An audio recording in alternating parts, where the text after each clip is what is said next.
Эрхэм монголчуудаа улсын их хурлын дарга эрхэм гишүүдээ миний бие Жанжин Сүхбаатарын талбайд иргэдтэйгээ хамт жагсаж улс төр уул уурхай шүүх хууль хяналтын байгууллагыг бүхэлдэн барьцаалсан манан бүлэглэлд үгүй гэж хэлж авилгад барьцаалагдсан 30 жилийг зэгцэлж шударгаас тогтсон шинэ 30 жилийг эхлүүлэхийн төлөө ордон дотор хүч мөхсдүүл олон нийтийн дэмжлэг авч тууштай тэмцэхээ илэрхийлж байсан билээ. Ард түмэнтэйгээ хамт төрийн мөнгөөр Эрдэнэт үйлдвэрийн 49%-ийг улсын их хурлын эрх мэдлийг алгасан завшилсан хулгайг таслан зогсоож дархан төмөрлөг хөтлийн цементийн үйлдвэрийг олон нийтийн өмчлөлд эргүүлэн авч энэхүү хэрэг шүүхэд шилжиж чадлаа. Ард түмэнтэйгээ хамт баялгаа ашиглуулсны эцэст 22 тэрбум $, өрөнд оруулсан Дубайн хулгайг таслан зогсоож Монголын талд ноогдох 2.3 тэрбум $, өрийг тэглэж гатсан байсан гүний уурхай бүтээн байгуулалтын ажлыг эхлүүлж бас чадлаа. Ард түмэнтэйгээ хамт улсынхаа нэрээр бонд босгож бүлэглэлийн зарчмаар хувааж эх орноо дампууруулсан хөгжлийн банкны хулгайг илчилж 805 тэрбум төгрөгийн чанаргүй зээлийг эргэн төлүүлж Чингис бондын 2 тэрбум $, өрийг бүрэн төлж хөгжлийн банкны хулгайн асуудлыг шүүхэд бас шилжүүлж чадлаа. Ард түмний төлөөлөл болсон улсын их хурлын эрхэм гишүүдээ Монгол улсын засгийн газар Эрдэнэт 5 толгой компани 6 сарын хугацаатай онцгой дэглэм тогтоож нүүрс тойрсон хулгайн асуудлыг олон нийтэд ил болгож өнөөдөр амаргүй нөхцөл байдлын дундуур энэ тэмцэл үргэлжилж байна. Эрдэнэтийн 49%, оюу толгой, хөгжлийн банк, 5 толгой, Эрдэнэт 5 толгой зэрэг эрх ашигын зөрчигдсөн авилгачдын амин тэмцэж бүх хүчээрээ засгийн газар руу эргэн ноцож буйг би бүрэн ойлгож байна. Нэг цаг хугацаанд олон авилгын хэрэг давхцан шалгагдах нь улс төрийн хувьд эрсдэлтэй гэдгийг би гүнээ ухамсарлаж байна. Нүүрсний хулгайг эсэргүүцэж шударгаасны төлөө жагсаж буй ард иргэдтэй баярлалаа. Хэрвээ энэ тэмцэл байгаагүй бол бид ордон дотор хүч мөхсдөх байсныг бас нуухгүй.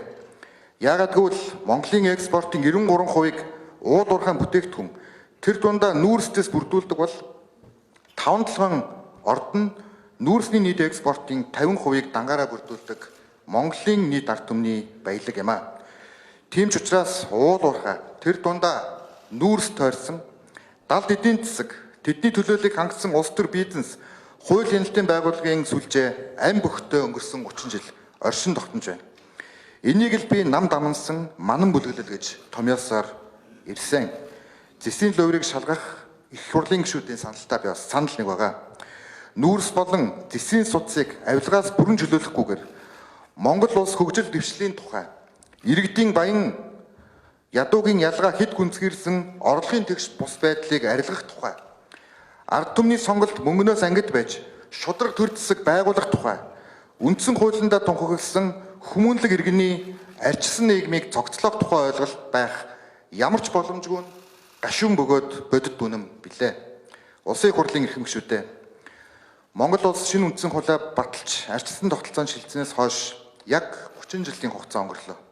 Арчлын 30 жилийн заагт дэлхийн тахныг хүндрүүлсэн цар тахал дайн зэрэг томоохон сорилттой та бид хамтдаа нүүр туллаа. Нэг үгээр хэлбэл бид нар асуудлыг агуулгын хувьд харах зайлшгүй шаардлагатай нүүр тулж байна. Хэлбэр аливаа асуудлыг аргацаасан гал унтраах байдлаар цаашд явах боломж улам бүр хомсдож байна. Монгол улс тусгаар тогтнол, бүрэн эрхт байдал, арчилсан парламентын засаглаа хамгаалж шинэ 30 жилийг эхлүүлэхийн тулд дараах 3 эрх зүйн суурь өөрчлөлтийг их хурлтай засгийн газар хамтарч хийх шаардлагатай байна гэж үзэж байна. 1. Орлогын тэгш бас байдлыг арилгах. Монгол улсын эдийн засаг 1992 оноос хойш 17 дахин тэлсэн ч иргэдийн амьдралын чанарт дөрвтэй өөрчлөлт гарсангүй. Нэг үгээр хэлбэл Монгол улсын баялаг хэсэг бүлэг хэдхэн хүний гарт шудраг бусаар төвлөрч уул уурхайн баялаг иргэдийн амьдралд бодит орлого болж чадсангүй. Засгийн газрын уул уурхайн далд эдийн засгийг ил болгохын төлөөх тэмцэлж үүнтэй холбоотой юм а. Миний би өнгөрсөн 7 дугаар сард авилгалтай тэмцэнэ гэдэг бол бид өөрсдөө мөн намынхаа журмын нөхдөж тэмцэх үг гэж хэлж байсныг санаж байгаа үзье. Авилгалтай тэмцэхэд намын харьяалал огт хамаагүй. Авилгал бол Монголын төрд боломжлсон хор тавдар юм. Хор тавдрыг мэс заслын аргаар өвдөлтөг жимчлэхгүй бол архагшин буглаж эцсийн шатандаа орж арчилсан Монгол төрийн амин төрх аюултай. Хэдийгээр хувь хүний хувьд олон дайсантай болж байгаа ч ард түмний ирээдүйн боломжийг боомлсон авилгын гинжийг таслахын төлөө зүтгэх нь Монгол улсын ерөнхий сайдын журам дүүрэг юм а. Авилгад арилаагүй цагт орлогын тэгш бос байдал бүрэн арилахгүй. Орлогын тэгш бос байдал арилаагүй цагт Монголын ардчлал доглон байсаар байх болно. Энэ агуулгаараа уул уурхайн биржийн хууль, төрийн өмч үйлдвэрийн газруудыг олон нийтийн эзэмшилж шилжүүлэх багц хууль, баялагын сангийн тухай хууль, хуримтлалын нэгдсэн сангийн тухай хууль зэргийг Монгол улсын засгийн газраас ойрын өдрүүдэд улсын их хурлд өргөн барьж хилцүүлэх болно. Хоёрдугаарт иргэний төлөөлөх эрхийг хангах тухай. Монгол улс бол парламентын засаглалтай арчсан улс билээ. Парламентын суурь үндэс нь нийт ард түмнийг төлөөлсөн бага ард түмэн байх төлөөллийн зарчим юм а. Харамсалтай нь орлогын тэгш бус байдал тогтолцооны гажуудлаас олбаалж парламентыг иргэний төлөөллийн байгууллага гэхээс илүүтэйгээр дарга ангийн төлөөллийн мөнгөтэй хүмүүсийн байгууллага гэж ойлгодог болсоор удлаа.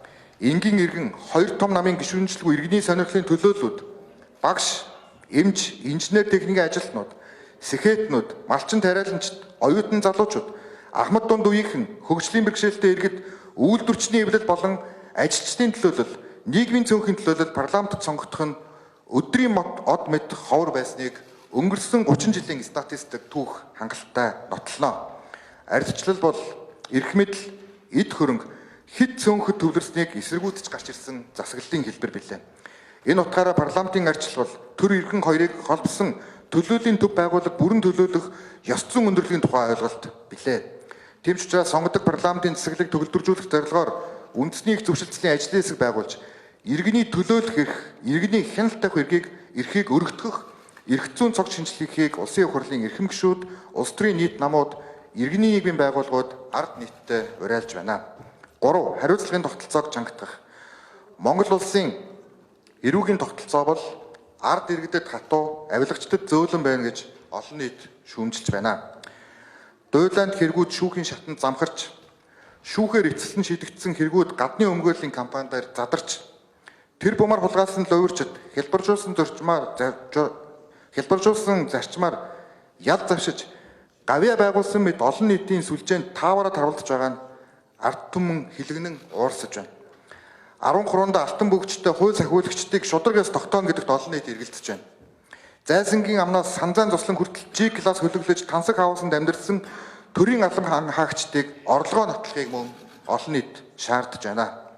Монгол улсын засгийн газраас өнөөдөр авилгал албан тушаалын гэмт хэргийн ялын бодлогыг чангатгах, авилгалтай хийх тэмцлийг гүнзгийрүүлэх бодлогын хүрээнд эрүүгийн хууль болон эрүүгийн байцаан шийдэх хуульд дараах өөрчлөлтийг оруулах нь зүйтэй гэж улсын их хурлд өргөн барьж хилцүүлж байна. Үүнд 1.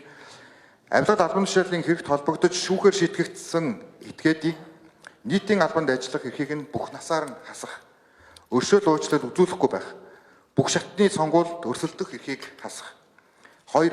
Албан тушаалаа уруулан ашиглаж авилгалын замаар олсон хөрөнгө орлогыг гэмт хэргийн хөөн хэлцэх хугацаа дууссан эсгээс үл хамааран хурааж улсын орлого болгох.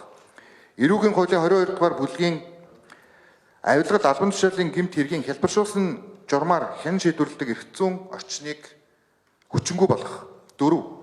Авилгал албан тушаалын гэмт хэрэг тэр дундаа ахуул авах гэмт хэргийн ялын дэд хэмжээг 5-аас 12 жил байсныг 12-оос 20 жилийн хорих ял болгон нэмэгдүүлэх зэрэг авилгал албан тушаалын гэмт хэргийн ялын бодлогыг чангатгаар тусглаа. Улсын их хурлын эрхэм гишүүдээ энэхүү хуулийн төсөл тусгагдсан өөрчлөлтүүд магадгүй давс мэд шураг сонсогдож магадгүй. Гэвч Аалз мэд бүрхсэн авилгын торыг бид аргадан учирлаж тастаж хариуцлагатай засаглалыг бүрдүүлж чадахгүй. Монгол улсын ерөнхий сайдын хувьд хавилгалтай хийх энэхүү тэмцлээс алхам чухрахгүй гэдгээ би өнөөдөр дахин хатуу мэдэгдэв. Монгол улсын засгийн газраас өргөн барьж буй эрүүгийн болон эрүүгийн байцаан шийтгэх хуулийн нэмэлт өөрчлөлтийн төслийг хилцэн баталж өгнө гэдэгт итгэлтэй байна. Мөнх төмрийн хүчинд ор Монгол төрд шудраг ёс ялан мандах болтугай. За одоо төслийн талаар хууль зүйн байнгын орны санал дүгнэлтийг улсын их хурлын гишүүн